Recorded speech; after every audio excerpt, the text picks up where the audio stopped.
প্রিয় দর্শক, ফেনীর বন্যায় যে পরিমাণ ক্ষতি ফেনীতে হয়েছে, বিশেষ করে এই ফেনী হচ্ছে একটি, আমরা অনেকেই জানি যে ফেনী হচ্ছে একটি কৃষি নির্ভর জেলা। এই জেলায় প্রচুর পরিমাণে শাকসবজি, ধান উৎপাদন হয়। এবারের যে ফেনীর বন্যায়, ভয়াবহ বন্যায় সবচাইতে বেশি ক্ষতিগ্রস্ত হয়েছে যে ফসলটি, সেটি হচ্ছে ধান। মানুষ 2-3বারেরও বেশি ধান রোপণ করেছিল, কেউ 3বার, কেউ 4বারও রোপণ করেছিল, কিন্তু তারপরও পরপর কয়েকটি বন্যায় সেই ধানগুলো নষ্ট হয়ে যায়। কিন্তু কিছু কিছু এলাকায় বা কিছু কিছু অঞ্চলে কিছু ধান কয়েকবার ডুবার পরেও বা বন্যায় প্লাবিত হওয়ার পরেও টিকে ছিল।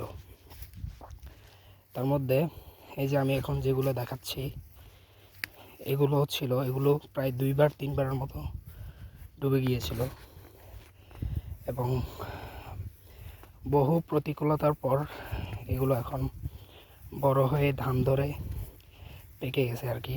এখন কাটার মৌসুম, ধান কাটার মৌসুম, ধান কাটা চলছে। এই যে দেখুন, এখানে অলরেডি কেটে ফেলছে, এগুলো কাটার সময় হয়ে গিয়েছে। তো যেটা বলতেছিলাম সেটা হচ্ছে, ধানের প্রচুর ক্ষতি হয়েছে বন্যায়, মানে ফেনীর যে বন্যা, এই বন্যায় ধানের প্রচুর পরিমাণে ক্ষতি হয়েছে।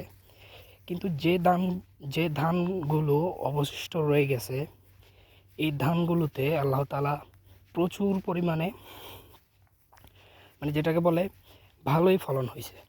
মানে এরকম ফলন আর কোনো মৌসুমে হয়নি।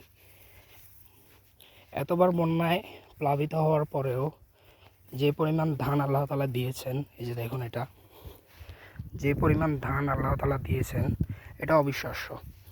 আগে আগে আমরা দেখতাম যে ধান এরকম পাকার পরে এরকম ধান কিন্তু হতো না, বা ধানের এই যে ইয়েগুলা, আমরা এগুলাকে আমাদের ভাষায় গোছা বলি, এই গোছাগুলাতে ভুসি থাকতো আর কি, মানে এরকমই থাকতো, কিন্তু ভিতরে ধান থাকতো না।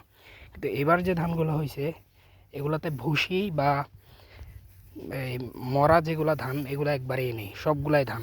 এই যে যেখানে দেখতে পাচ্ছেন, এগুলো কিন্তু সবগুলাই ধান, একবারে মানে পিওর ধান। এখানে কোনো আগাছা বা অন্য কিছু নেই, মানে ধান ছাড়া অন্য কিছু নেই, বুঝছেন? মানে এত পরিমাণ ধান আল্লাহ তাআলা এবারই, এই বন্যার পরবর্তী, আল্লাহ তাআলা এবারে দিয়েছে। মানুষ এক প্রকার হতাশ হয়ে গিয়েছিল যে এবারই আর এই ঘরে ধান তুলতে পারবে না।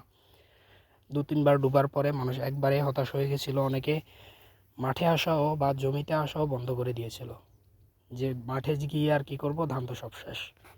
কিন্তু আল্লাহ তাআলা যে পরিমাণ দিছে, আসলে আল্লাহ হচ্ছে উত্তম পরিকল্পনাকারী। তিনি যে পরিমাণ আমাদেরকে দিছে, তাতে আলহামদুলিল্লাহ, এবং সকল কৃষকের মুখে এখন হাসি ফুটেছে।